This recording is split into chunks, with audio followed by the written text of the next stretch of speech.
¿Todos dispuestos?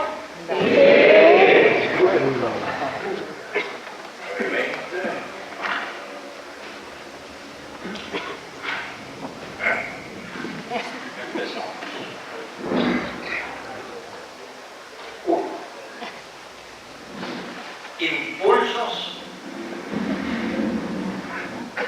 y desdoblamiento de impulsos.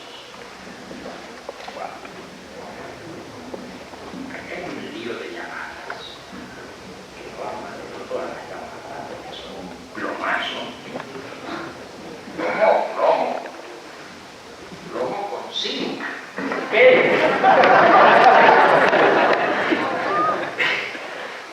No las vamos a dejar, no, pero algunas sí, 2 o 3. Vienen a ilustrar el tema. Bueno, no tanto prólogo y vamos al tema. Se afirmó en Psicología 2 que el trabajo de un impulso en cualquier circuito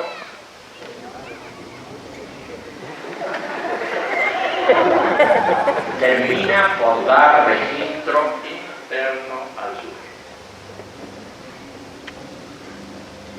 Uno de los circuitos comprende la percepción, la representación, la nueva toma de la representación y la sensación interna en general.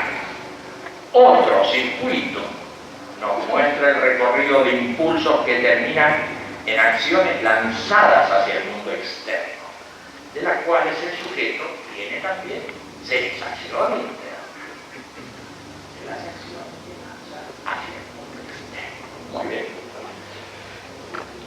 Esta toma de realimentación es la que permite aprender de las propias acciones por perfeccionamiento de la acción anterior o por descarte del error cometido. Todo esto quedó claro con el ejemplo del aprendizaje en el uso de un teclado. Me equivoqué. Bueno. Por otra parte, todo impulso que termina en el intracuerpo o en el exterior del cuerpo da registros de distintos emplazamientos en el espacio de representación, pudiendo señalarse que los impulsos del intracuerpo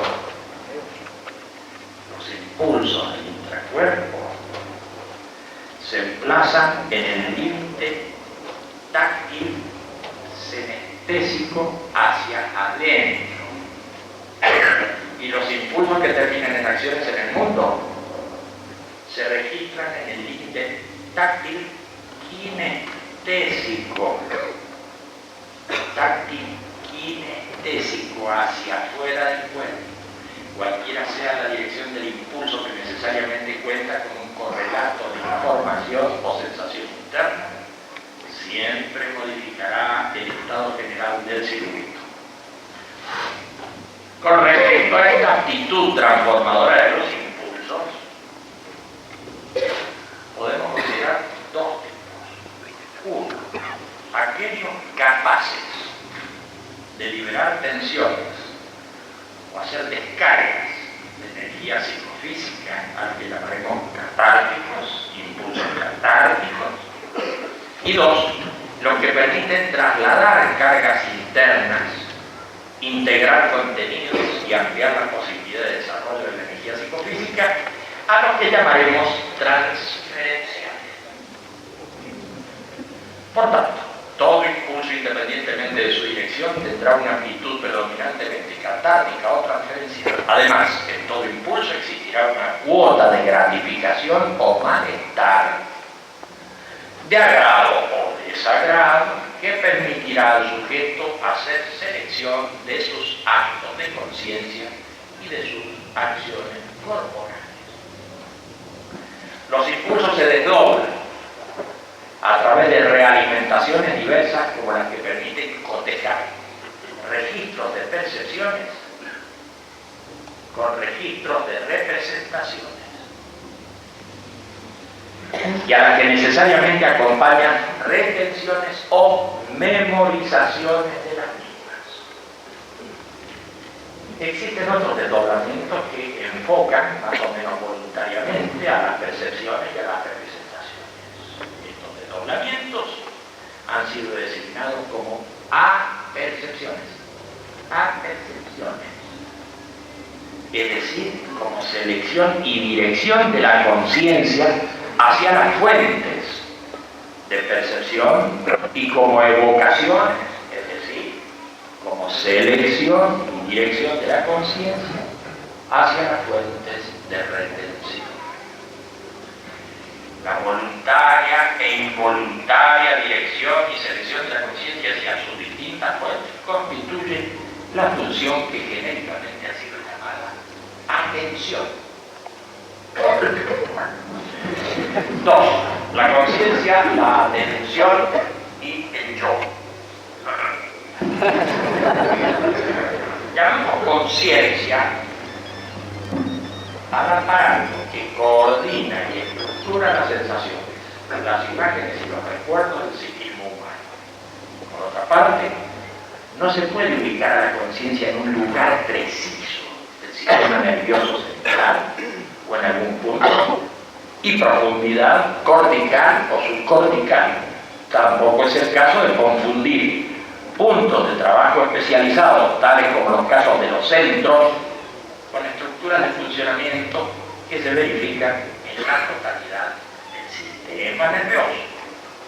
En la totalidad del sistema nervioso. Para una mayor claridad expositiva, designamos como fenómenos conscientes a todos los que ocurren en los diferentes niveles y estados de vigilia, semisueño y sueño, incluidos los subliminales que suceden en los límites del registro de lo percibido, de lo representado y de lo recordado.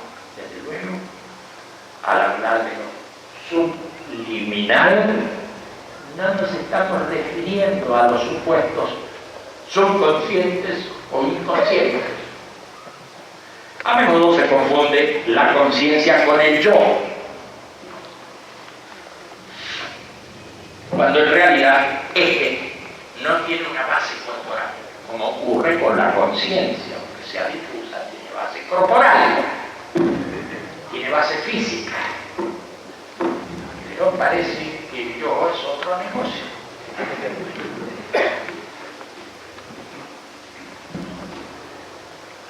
Como ocurre con aquella área que se puede ubicar como aparato registrador y coordinador del psiquismo humano. En su momento dijimos, ese registro de la propia identidad de la conciencia está dado por los datos de sentido, los datos de memoria y una peculiar configuración que otorga a la conciencia la ilusión de permanencia, no obstante los continuos cambios que en ella se verifican. Esa configuración ilusoria de identidad y permanencia es el yo. En los estados alterados de conciencia se comprueba frecuentemente que ésta se mantiene en vigilia al tiempo que determinados impulsos que deberían llegar a su registro han sido bloqueados, sufriendo la noción del yo una alteración o un extrañamiento. En esa situación, el yo es registrado como emplazándose en zonas límites externas del espacio de representación y a cierta distancia del yo habitual, distancia entre comillas. El sujeto se puede experimentar así, registrando y sintiendo fenómenos que provienen del mundo externo, cuando en rigor los fenómenos mencionados no son de percepción, sino de representación. A estos fenómenos en los que la representación sustituye a la percepción y por tanto se los sitúa en un espacio externo hacia cuyo límite se desplaza el yo, solemos llamarlos proyecciones.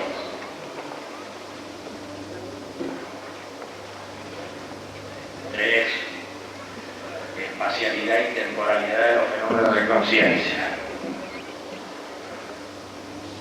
En vigilia activa activa, el yo se ubica en las zonas más externas del espacio de representación. Así te digo siempre.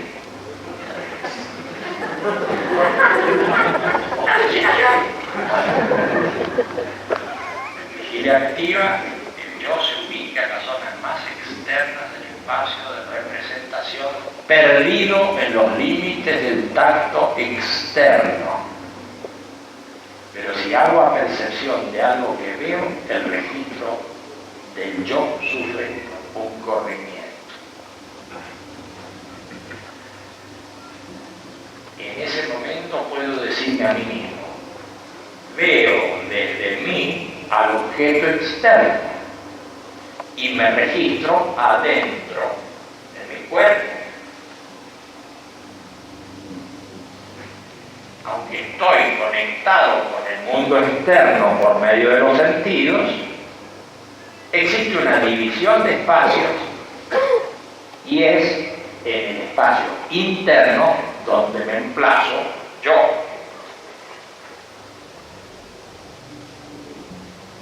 Si posteriormente percibo mi respiración, podré decirme a mí mismo, comillas, esto me lo digo a mí mismo,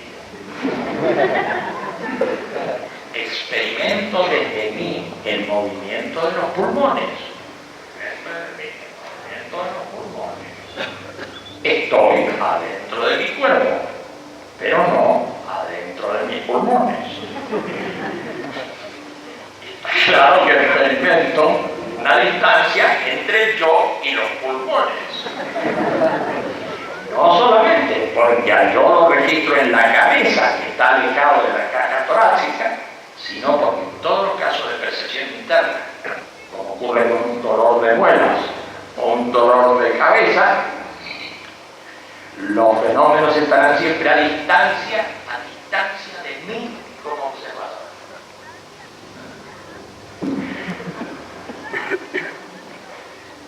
Pero aquí no nos interesa esta distancia de mí y el objeto, sino que lo que me interesa es la distancia desde el yo hacia el mundo externo y desde el yo hacia el mundo interno. Para un lado y para otro hay una distancia, esa distancia nos interesa, que se presente y diga.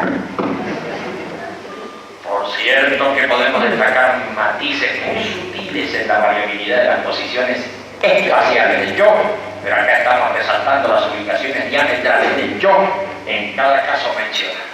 Y en esta descripción podemos decir que el yo se puede ubicar en la interioridad del espacio de representación, pero en los límites táctiles kinestésicos que dan noción del mundo externo y opuestamente en los límites táctiles kinestésicos que dan noción del mundo interno.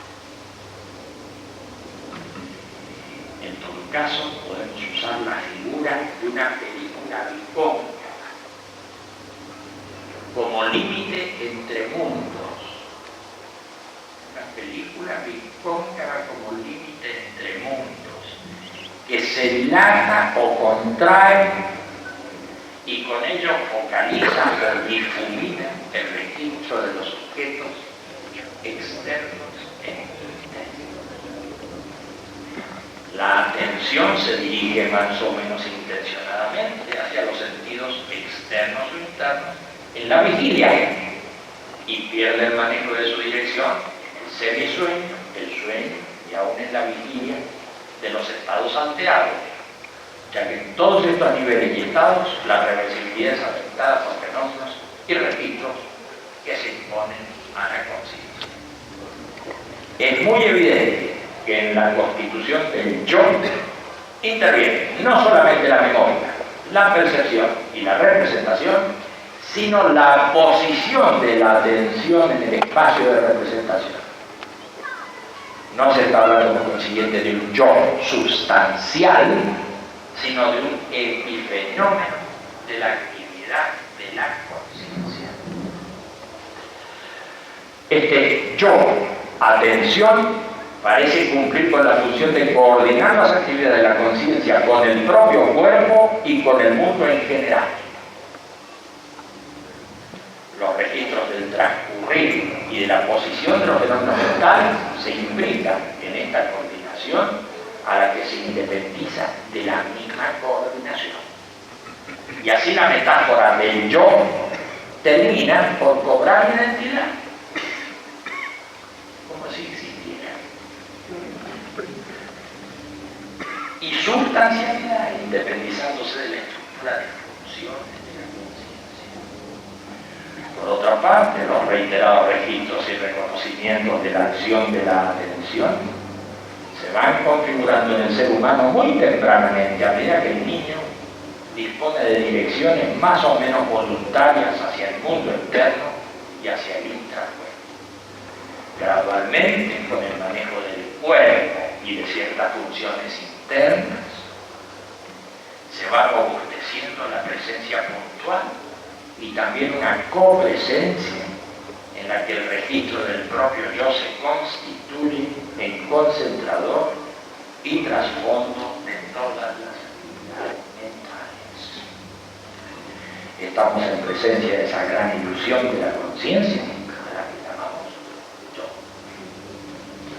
Debemos considerar ahora el emplazamiento del yo en los distintos niveles de conciencia. En principio, el yo ocupa una posición central dada por la disponibilidad de la atención y de la reversibilidad. Esto varía considerablemente en el semisueño, cuando los impulsos que provienen de los sentidos externos tienden a debilitarse o fluctuar entre el mundo externo y una senestesia generalizada. Durante el sueño con imágenes, el yo se internaliza. Y por último, durante el sueño vegetativo, cuando el registro del yo se esfuma. Ya. En el sueño paradojado con imágenes, el registro del yo se aleja del mundo externo y se diluye en imágenes inconexas hasta desaparecer en una situación que difícilmente está en gobierno del soñante. En cuanto al sueño vegetativo profundo, la detección electroencefalográfica muestra una total ausencia de imágenes. Tampoco se verifica el humor, el movimiento ocular rápido, coincidiendo esto con una amnesia posterior de los hechos psíquicos ocurridos en un total olvido del yo.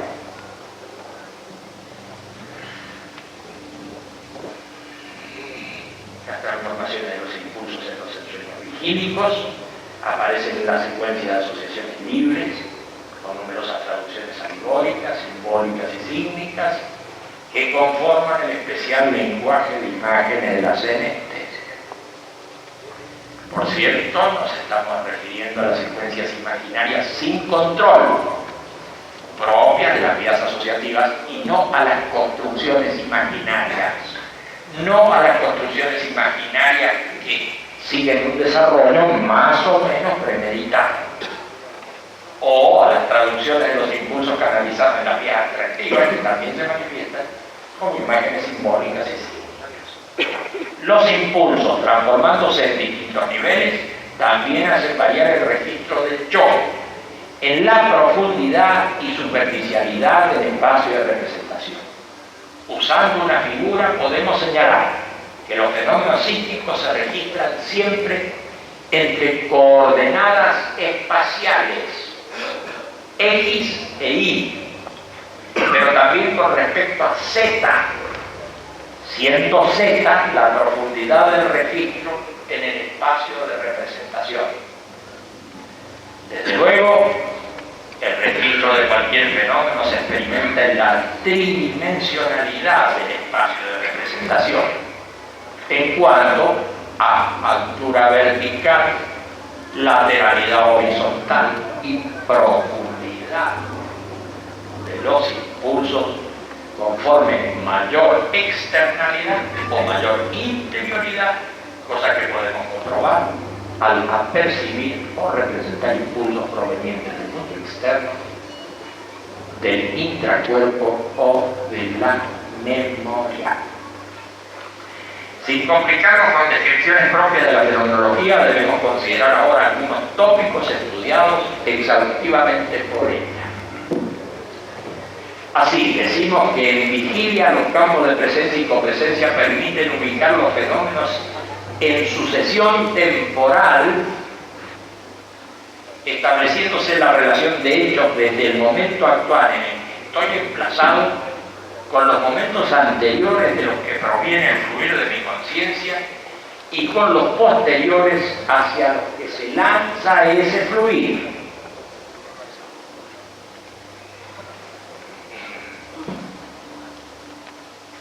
En todo caso, el instante presente es la barrera de la temporalidad. Y si bien no puedo dar razón de él, porque al pensarlo solo cuento con la retención de lo ocurrido, en la dinámica de mi conciencia, su aparente fijeza me permite ir hacia el atrás de los fenómenos que ya no son y hacia el adelante de los fenómenos que todavía no son.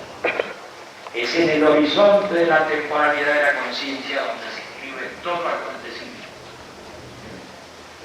Y en el horizonte restringido que fija la presencia de actos y objetos, siempre estará actuando un campo de copresencia en el que se conectarán todos ellos. A diferencia de lo que ocurre en el transcurrir del mundo físico, los hechos de conciencia no respetan la sucesión cronológica, sino que regresan, perduran, se actualizan, se modifican y futurizan, alterando al instante presente. El instante presente se estructura por el entrecruzamiento de la retención y de la protención, ejemplificando un acontecimiento doloroso, imaginado a futuro, puede actuar sobre el presente del sujeto, desviando la tendencia que llevaba su cuerpo en dirección a un objeto previamente querido. Así, las leyes que se cumplen en la espacio-temporalidad del mundo físico sufren un desvío considerable en los objetos y los actos mentales. Esta independencia del psiquismo por desviación de las leyes físicas hace recordar la idea de clinamen,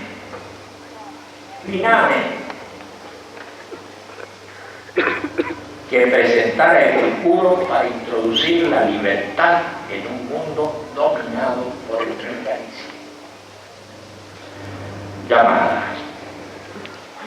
Al parecer, Epicuro defendió la teoría de Demócrito según la cual los átomos se mueven formando el mundo físico, pero agregó, frente a la objeción de Aristóteles, que los átomos sufren desvíos, inclinaciones que les permiten encontrarse.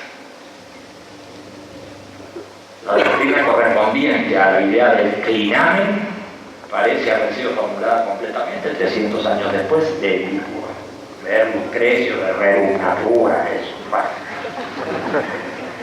Pero este asunto es interesante. Dando por comprendida la estructuralidad de la conciencia en la relación entre los aparatos y las diferentes vías por las que circula el impulso, podemos considerar al impulso en sus distintas transformaciones como el átomo básico de la actividad psíquica, el impulso. Sin embargo, tal átomo no se presenta aislado, sino en trenes de impulsos, en configuraciones que dan lugar a la percepción, el recuerdo y la representación. De este modo,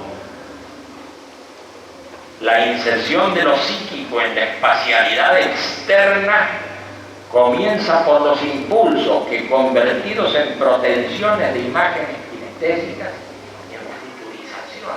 eso que voy a hacer ahora, convertidos en protensiones de imágenes kinestésicas, se desplazan hacia el exterior de la tridimensional real del espacio de representación, moviendo al cuerpo, moviendo al cuerpo. Es claro que las imágenes senestésicas y las correspondientes a los sentidos externos actúan de modo auxiliar, como señales compuestas, como señales compuestas en todo fenómeno en el que se va seleccionando y regulando la dirección y la intensidad motriz. En definitiva, en ese fluir de impulsos relativos al tiempo y al espacio de conciencia ocurren los primeros eventos que terminarán modificando al mundo.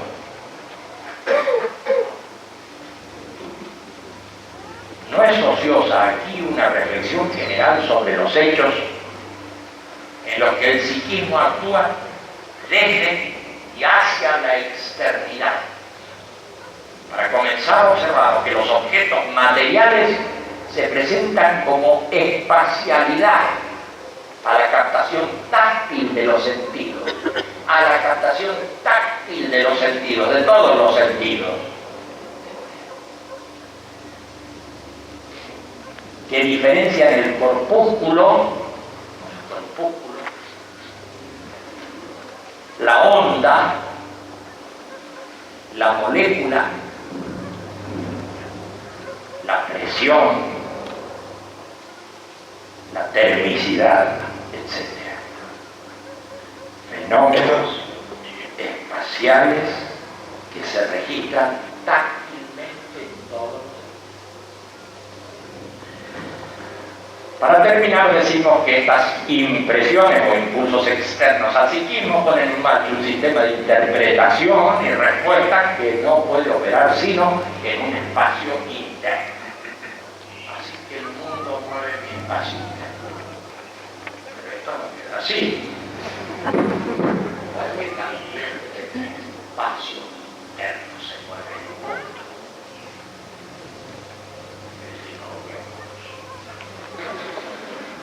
Estamos afirmando de modo más amplio que por variación de impulsos entre espacios, como si hubiera nada más que espacios e impulsos. Bueno, estamos afirmando de modo más amplio que por variación de impulsos entre espacios, el psiquismo es penetrado y penetra al mundo. No estamos hablando de circuitos cerrados entre estímulos y respuestas. No, sino de un sistema abierto y creciente que capta y actúa por acumulación y propensión temporal. Por otra parte, esta apertura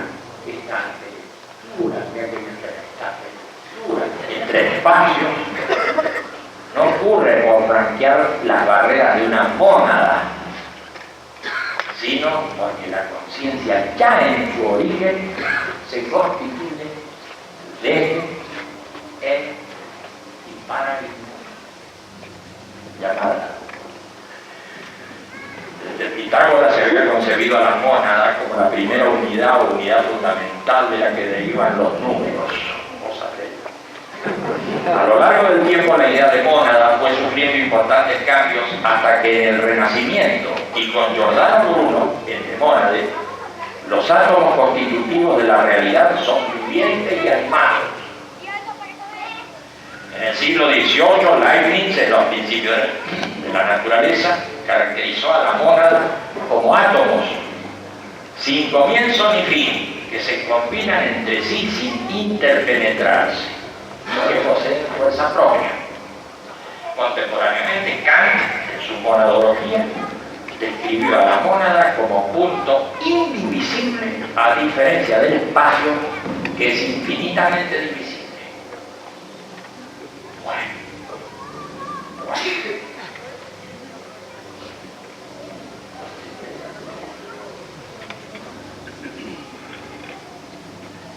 Entonces, por otra parte, esta apertura entre espacios no ocurre por franquear las barreras de la mónada, sino porque la conciencia ya en su origen se constituye desde, en y para el mundo.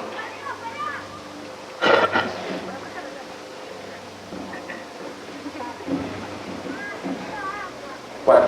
Estructura de la conciencia. camino más o menos relojero. Ahora la estructura de la conciencia, estructura de la conciencia. Los diferentes modos de estar el ser humano en el mundo, estar el ser humano en el mundo, entendiendo mundo como la síntesis, mundo externo e interno, los diferentes modos de estar el ser humano en el mundo, las diferentes posiciones de su experimentar y hacer responden a estructuraciones completas de la conciencia. Así, la conciencia desdichada, la conciencia angustiada, la conciencia emocionada, la conciencia asqueada, la conciencia nauseada, la conciencia inspirada son casos relevantes que han sido descritos convenientemente llamadas. En la fenomenología del espíritu, Hegel llama alienación a la conciencia desdichada, que se registra como un desgarramiento de la conciencia consigo misma al encontrarse separada y desposeída de la realidad a la cual pertenece. En el concepto de la angustia, Kierkegaard estudia la conciencia angustiada.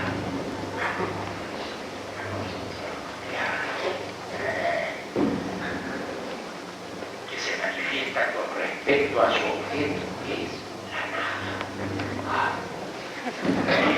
Muchos filósofos de la existencia recurren al método fenomenológico para describir los actos y objetos de síntesis de conciencia. Sartre, en esbozo de una teoría de las emociones, describe a la conciencia emocionada. Y Colnay, en el asco, describe a la conciencia asqueada. Bueno, es aquí pertinente anotar que tales descripciones se pueden aplicar a lo personal, a lo grupal y a lo social. Por ejemplo, para describir una estructura de conciencia en pánico, se debe arrancar de una situación colectiva, como se reconocen los orígenes legendarios e históricos de la palabra pánico, que designa un especial estado de conciencia. Con el paso del tiempo, el vocablo pánico se usó cada vez más frecuentemente para explicar una alteración de conciencia individual llamada Panin. Era una divinidad pre-helénica, benéfica para los campos, los pastores y los rebaños. Una leyenda lo hace aparecer en la batalla de Maratón, sembrando el terror pánico entre los persas y ayudando a los atenienses que a partir de ese momento propagan su culto en toda Grecia. El adjetivo pánico se refiere a esa divinidad en general, no pánico, no hecho por pánico, no pánico.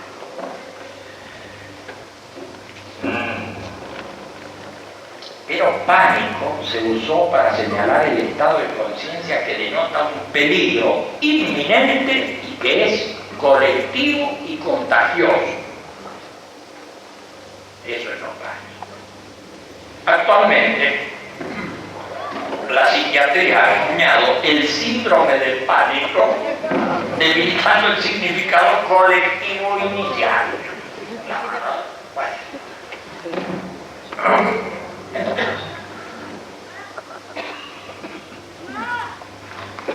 Ahora bien, los casos anteriormente citados pueden ser entendidos individualmente o en conjunto en atención a la intersubjetividad constitutiva de la conciencia. Siempre que ocurran variaciones en esas estructuraciones globales, ocurrirán también variaciones en los fenómenos concurrentes. Tal es el caso del yo. Así, en plena vigilia, pero en estado de conciencia diferentes, registramos al yo ubicado en distintas profundidades. unidades de espacio de representación. Para comprender lo anterior debemos apelar a diferencias entre niveles y estado de conciencia. Los niveles clásicos de vigilia, sueño profundo, paradojal y sueño profundo vegetativo no ofrecen dificultades de comprensión, pero en cada uno de esos niveles tenemos la posibilidad de reconocer posiciones variables de los fenómenos psíquicos. Poniendo ejemplos extremos, decimos que cuando el yo mantiene contacto sensorial con el mundo externo, pero se encuentra perdido en sus representaciones y evocaciones, o se tiene en cuenta a sí mismo sin intereses relevantes sobre su acción en el mundo, estamos en presencia de una conciencia vigílica en estado de ensimismamiento. El cuerpo actúa externamente en una suerte de irrealidad que profundizándose puede llegar a la desconexión y a la inmovilidad. Se trata de un corrimiento del yo hacia una presencia constante de los registros de la evocación, representación o percepción, táctil sinestésica, y por tanto la distancia se alarga entre el yo y el objeto externo. Se alarga. Bien. En el caso opuesto, el yo perdido en el mundo se desplaza hacia los registros táctiles kinestésicos, sin crítica ni reversibilidad sobre los actos que realiza. Estamos ante un caso de conciencia vigílica en estado de alteración, como puede ocurrir en la llamada emoción violenta. En este caso, la importancia que cobra el objeto externo es decisiva, acortándose la distancia entre el yo y el objeto percibido. A. Estructuras, estados y casos no habituales de conciencia. Llamamos no habituales a los comportamientos que muestran anormalidades respecto a parámetros del individuo y del grupo o del grupo que se está considerando. Es claro que si la población de un país o un grupo humano enloquece, no dejamos de considerar esos casos dentro de los comportamientos no habituales por el hecho de contar con que no son representantes. En todo caso, ese conjunto humano debe ser comparado con situaciones estables que ha vivido y en las que la reversibilidad y el sentido crítico y el control de sus actos tienen características previsibles. Por otra parte, en casos no habituales que son fugaces y otros que parecen arraigarse y aún desplegarse a medida que pasa el tiempo. No es de nuestro interés tipificar esas conductas sociales desde el punto de vista del derecho, de la economía o de la psiquiatría. Tal vez encontraríamos más motivos de reflexión sobre estos casos en la antropología y en la historia. Si nuestro interés por los comportamientos no habituales nos lleva al campo de lo personal o a lo sumo de lo interpersonal inmediato, seguirán siendo válidos los criterios de reversibilidad, sentido crítico, control de los propios actos en relación a esa historia personal e interpersonal. Aquí también es aplicable lo comentado anteriormente con respecto a los casos no habituales, fugaces, y a los que parecen arraigarse o aún desplegarse en su anormalidad a medida que pasa el tiempo. Llevemos pues nuestro estudio sobre los comportamientos no habituales fuera del terreno de la patología para concentrarnos dentro de nuestra psicología en dos grandes grupos de estados y casos a lo que hemos llamado el grupo de la conciencia perturbada y el grupo de la conciencia inspirada. B. La conciencia perturbada. Existen diametrales posiciones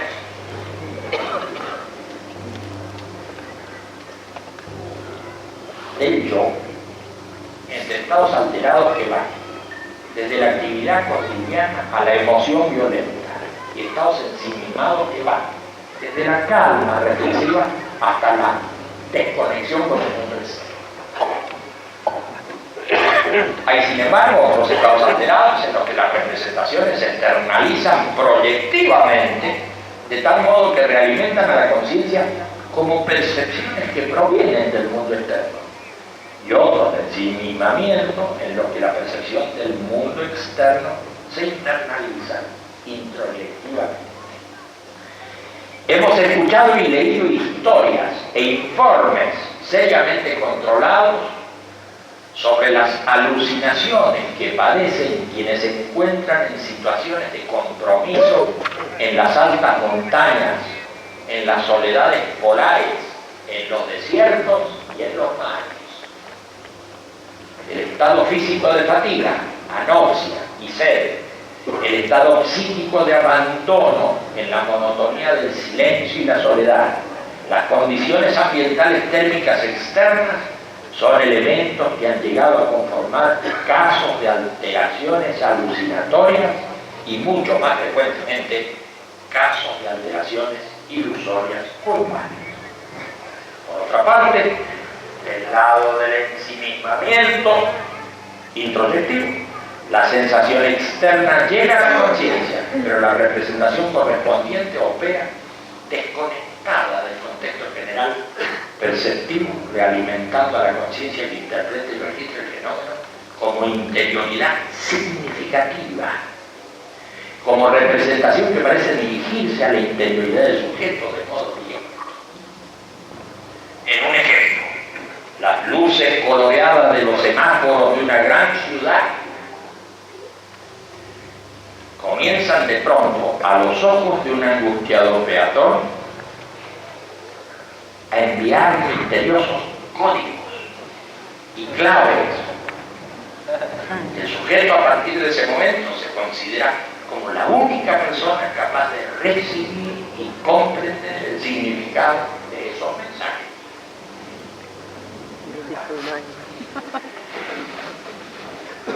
Los estados alterados proyectados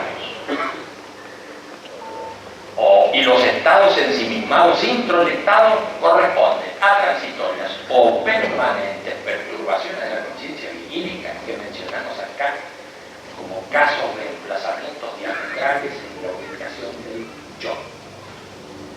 Por lo demás, debemos mencionar también a los estados de alteración y ensimismamiento en el nivel del sueño con imágenes y en el semi-sueño. En Psicología 3 pasamos revista a numerosos casos de perturbaciones transitorias de la conciencia. Se mencionó la situación de alguien que proyecta sus representaciones internas y queda fuertemente sugestionado por ellas, de modo parecido a lo que ocurre en pleno sueño cuando se padece la sugestión de las imágenes oníricas. Se trata de alucinaciones que también ocurren por estados febriles intensos, por acción química, gases, drogas y alcohol, por acción mecánica, giros, respiraciones forzadas, opresión de arterias, por supresión de sentidos externos, cámara de silencio, y por supresión de sentidos internos, ingravidez incómoda. Debemos considerar también las perturbaciones accidentales cotidianas.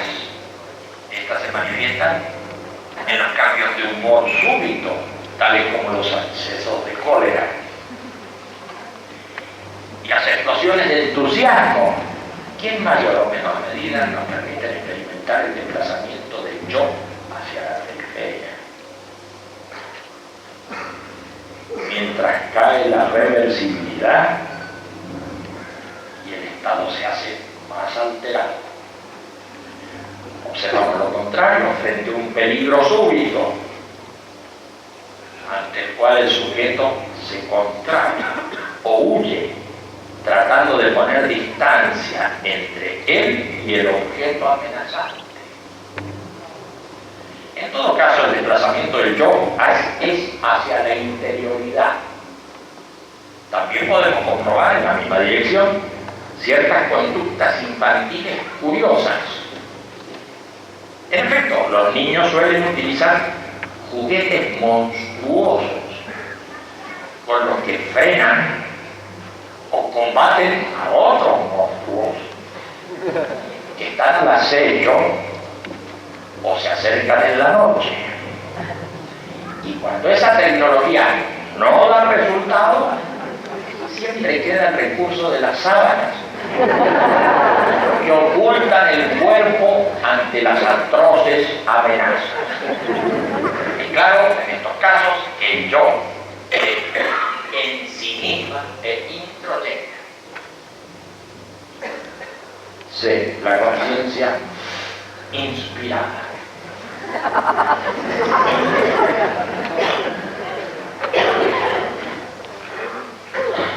¿Estamos bien?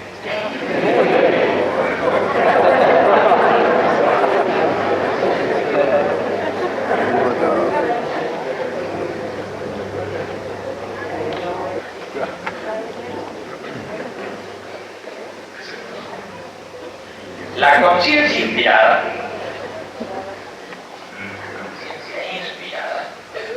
es una estructura global, capaz de lograr intuiciones inmediatas de la realidad. Por otra parte, es apta para organizar conjuntos de experiencias y para priorizar expresiones que se suelen transmitir a través de la filosofía, la ciencia, el arte y la mística. En orden a nuestro desarrollo podemos preguntar y responder un tanto escolarmente. ¿Es la conciencia inspirada un estado de ensimismamiento o de alteración?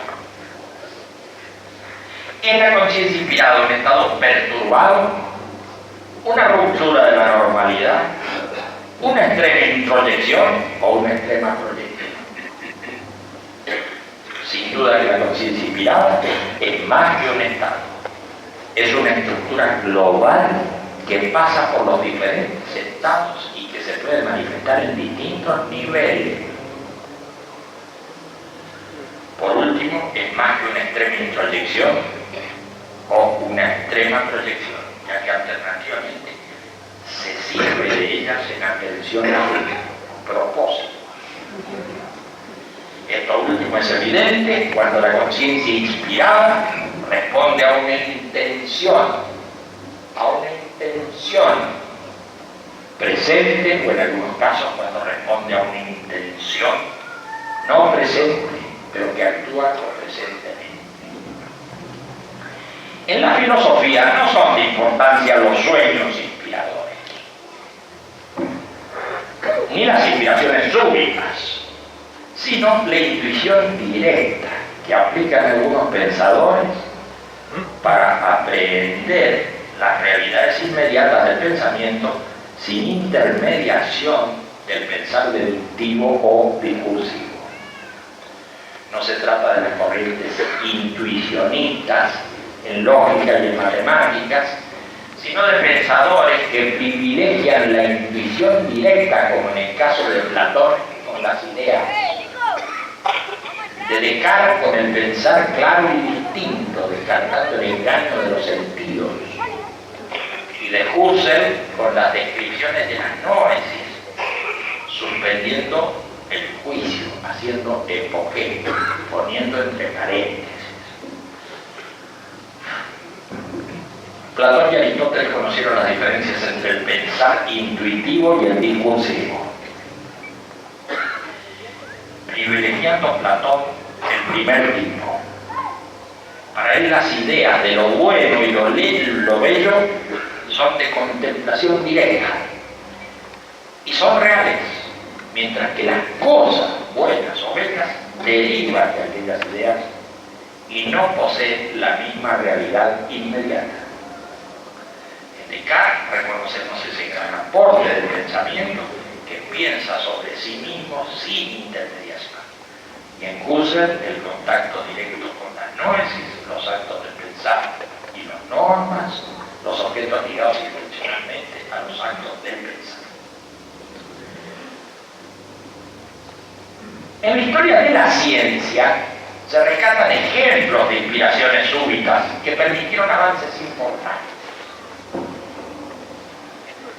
El caso más conocido, aunque dudoso, es el de la famosa caída de la manzana de Newton. Si así hubiera ocurrido, deberíamos reconocer que la súbita inspiración fue motivada por una lenta pero intensa búsqueda orientada hacia el sistema cósmico y la gravedad de los cuerpos. A modo de ejemplo, podemos tener en cuenta otros casos, como el ocurrido al químico Kekulé. Este soñó una noche con varias serpientes entrelazadas que le sirvieron de inspiración para desarrollar las notaciones de la química orgánica. Sin duda que su preocupación constante por formular los enlaces entre sustancias siguió actuando aún en el nivel de sueño paradojal para tomar la vía de la representación alegórica. Estableció de ese modo la teoría de la cuadrivalencia del carbono y la fórmula hexagonal del benceno.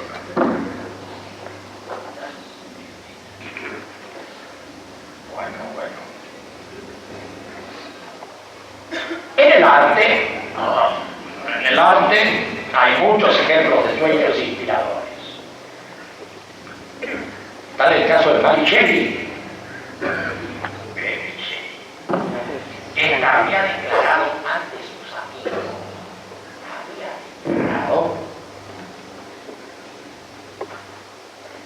que sentía esa vacía incapacidad de invención que es la mayor desdicha de un autor. Pero esa noche, vio en sus sueños al horrendo ser que motivó su novela de Frankenstein o el Prometeo moderno.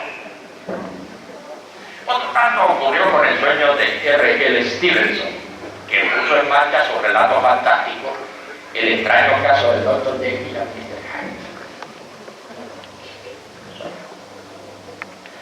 Por cierto que las inspiraciones vigílicas de escritores y poetas son las más abundantemente conocidas del campo de las artes. Sin embargo, por otros medios hemos llegado a conocer inspiraciones de pintores como Kandinsky, que en lo espiritual en el arte describe la necesidad interior que se expresa como una inspiración en la obra artística.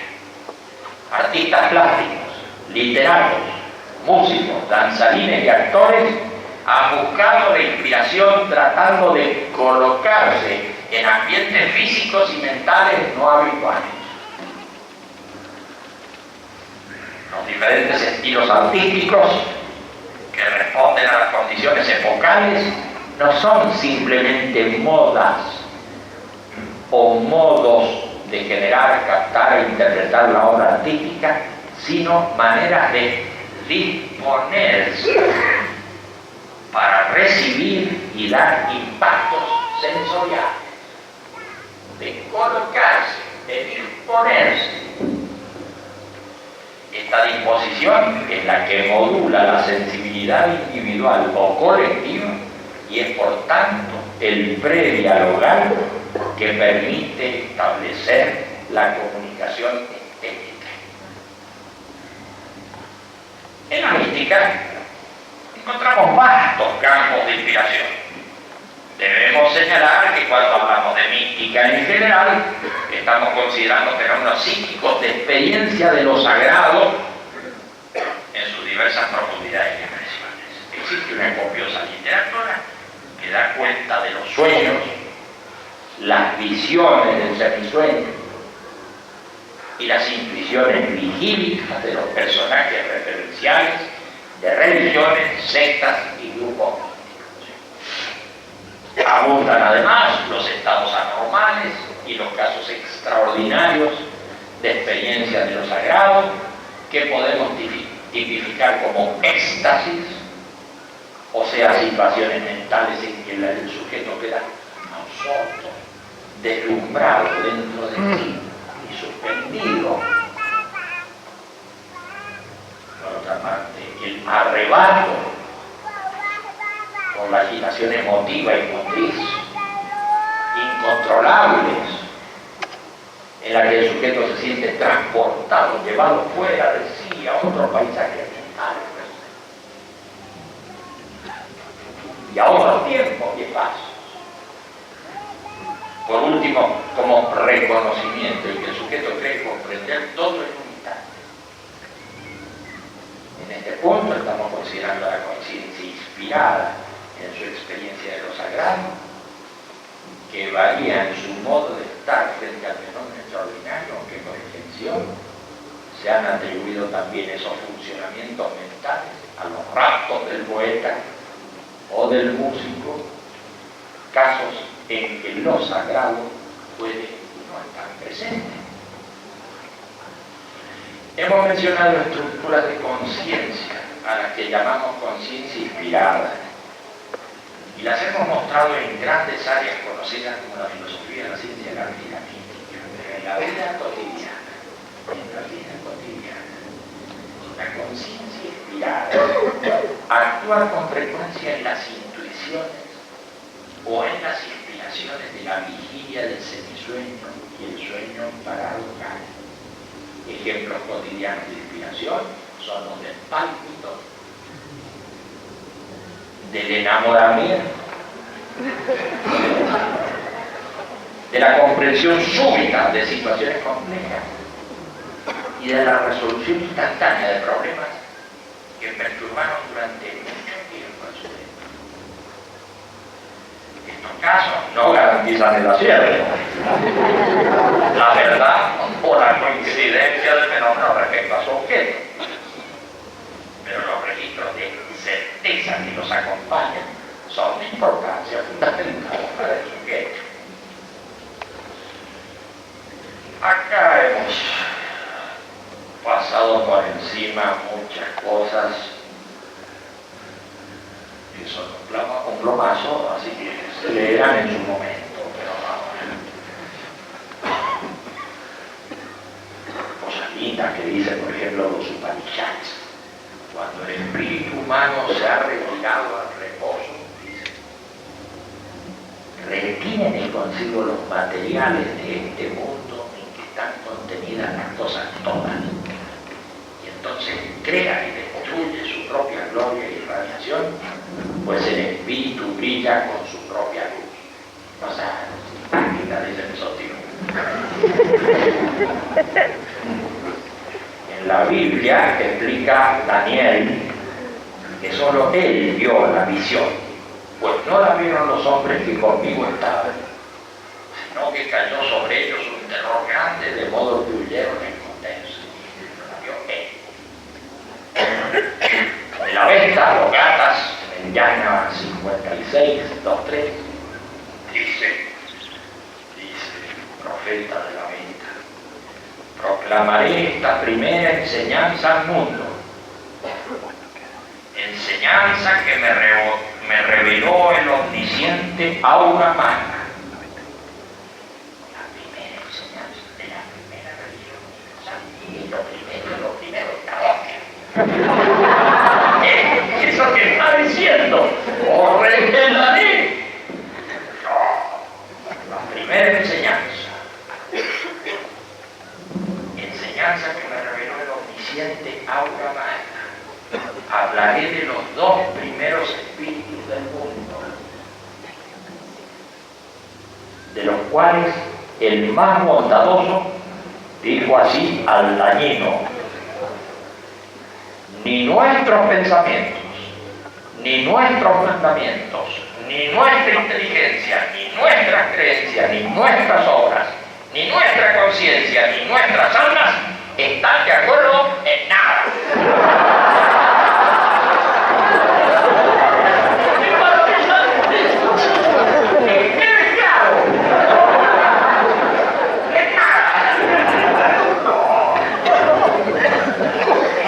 Y ahí sale ese dualismo, esa cosa. No se puede encontrar nunca. La luz y la tiniebla, todo eso todo. Pero qué lindo, qué inteligente, qué raro.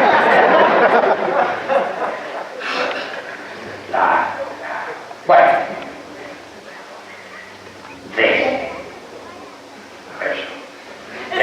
Fenómenos accidentales y fenómenos deseables. Accidentales y fenómenos deseados, cosas que no quiere que se todo. La conciencia puede estructurarse en distintas formas, variando por acción de estímulos puntuales internos y externos o por situaciones complejas que operan de modo no querido, de modo accidental. La conciencia es tomada, llamada, se entiende tomada como no dirigida ni manejada por el propio sujeto. Bueno, entonces la conciencia es tomada en una situación en que la reversibilidad y